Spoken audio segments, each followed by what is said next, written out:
All right, Mr. Robinson, of course, I sat through the trial at which you testified, and I am fully aware of the assistance and cooperation that you've provided in the prosecutions of not only your son, but of the other defendants who have cases before me, Leroy Whitaker, Mr. Hudson, Mr. Brown, and the rest of the gang, if you will. And so it is not lost on me, the hard decision that you needed to make and what you have done to assist in these investigations and prosecutions.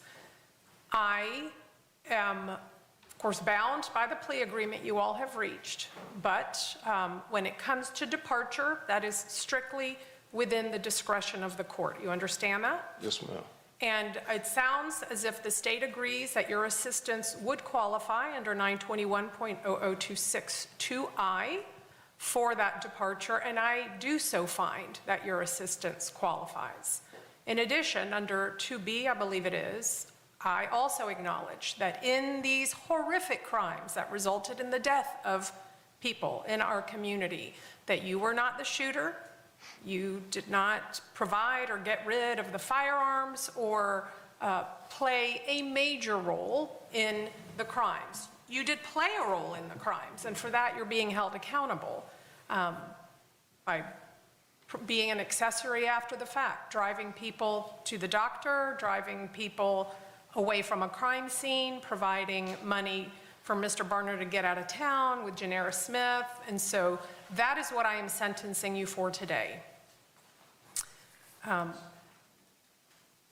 am also fully aware that you are, within your family and in your community, persona non grata. You have a bullseye on you. So you are going to have to lawfully protect yourself. But understand this, you are a convicted felon. I know that I've previously adjudicated you guilty of aggravated fleeing from a law enforcement officer, so you are not allowed to possess firearms. Do you understand that? Yes, ma'am. All right. I'll be gone. I'm leaving. Okay, well, hold up on that. Because, of course, now you're going to be a multi-convicted felon, as I am adjudicating you guilty of these two offenses today. So let's begin with case 2020 CF 8261. For that one count of accessory after the fact, I am going to adjudicate you guilty. I am going to sentence you to the 1,898 days that you have already served. That's a Florida State prison sentence, but it is time served. That's going to be followed by 2 years of community control with electronic monitoring, to then be followed by 3 years of probation with the following special conditions. You have to pay mandatory felony court costs of $518. I don't think I need to say it, but it will be a condition. You are not to possess any firearm, ammunition, or weapons. If you are going to move out of town or move out of state, I don't have an objection to that. However, wherever you're going to move has to accept you and receive you, and you have to pay the transfer fee. Do you understand that? Yes, ma'am. All right. So just to be clear, I do not have an objection to transferring this community control or probation to another location. But whether you're accepted is not up to me. You understand? Let's see here. I would like you to undergo a mental health evaluation and any recommended follow-up treatment.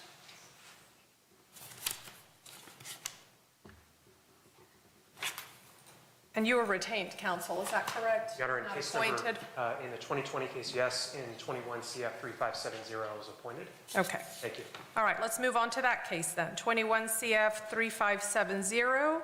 Again, you will be adjudicated guilty of count 2. I will sentence you similarly to 1,898 days in prison with credit for that time served. That will be followed by 2 years of community control with electronic monitoring. That will then be followed by 3 years of probation with the following conditions. You will pay $518 in mandatory court costs. You will pay $150 in appointed attorney's fees. You will complete a mental health evaluation and any recommended follow-up treatment. And you may transfer, or this court has no objection to transferring if such is available to you. State, do you have an announcement as to count 1 in that case? Yes, Judge, no process code 30. Okay, they've dropped count 1. Do you understand your sentences and the remaining counts? Nope. Do you have a question?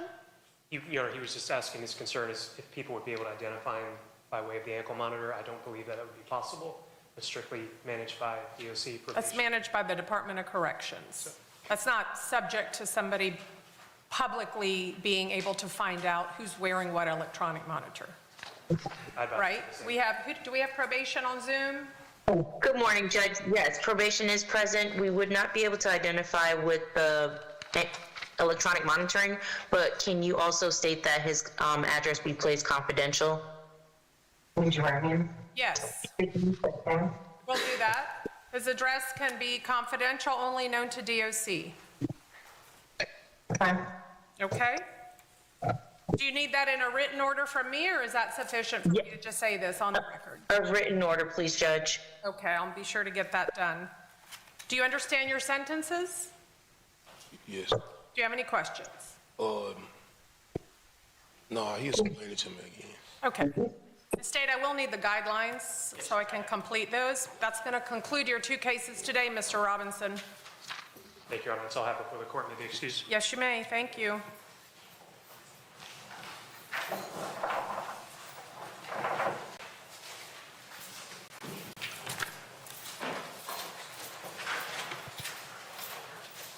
All right, let's bring out Mr. Barner.